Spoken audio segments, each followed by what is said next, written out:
Welcome to day 59, Numbers chapters 4 and 5, and real short one today, but pretty important, which obviously I think everything that we're reading is important. And again, I don't want to make something out of nothing, which, a lot of people hate reading about the book of Numbers, but two important points from our reading today.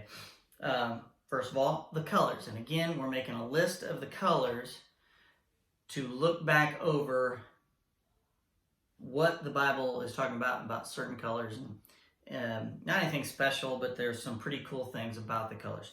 So if you notice, the Ark of the Covenant is covered with the inner curtain and then a blue cloth, and then you have, scarlet cloth being used and more blue cloths. That was all reserved for something special.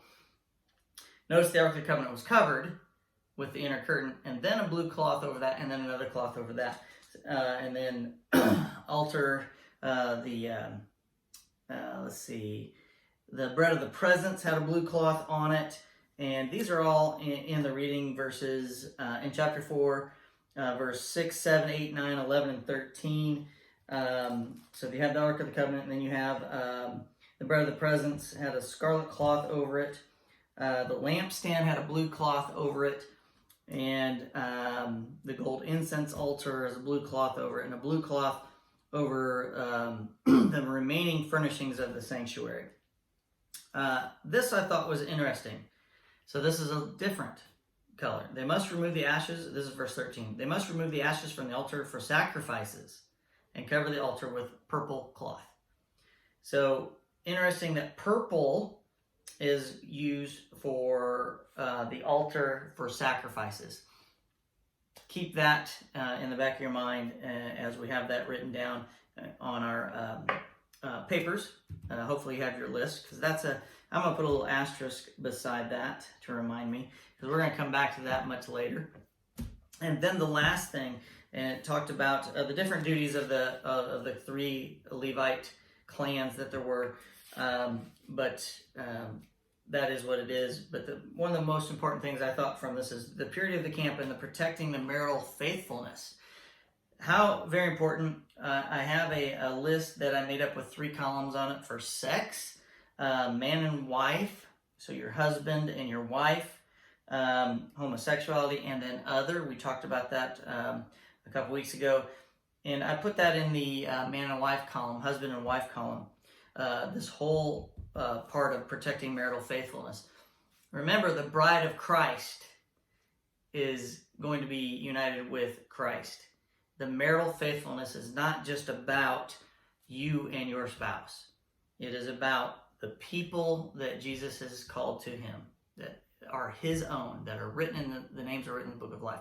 How to be faithful, and how we fall short of that, and the reason that he came for us.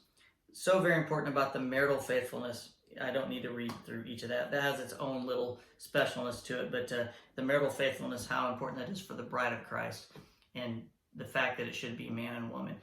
I've had people ask me, where does it say that it should only be one man and one woman? Well, show me where it says that. Well, I think you're foolish to read this whole book and not see that it was really meant to be one man, one woman, and to be faithful and kind to each other. Remember, Leviticus is about the law, and so very important. I'm not sure if we really got into this, but the law was not put there to condemn us. The law was put there to guide us out of love and say, don't do this, don't do that, you might get hurt. Just like if you have a child who's about to run out into the road, you just don't let them do that. You say, don't run out into the road. Don't run out into the road. And what happens? They run out of the road, they could die. Okay? So there's punishment for breaking some of the rules that is death, and there's some punishment that's not death.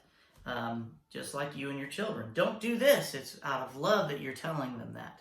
That's the book of Leviticus. Numbers is the beginning of understanding how many people there were, what is to be expected of what we do, and who's doing it, what and where. That's so important about the book of Numbers. So as you read this, remember those things. Have a great day.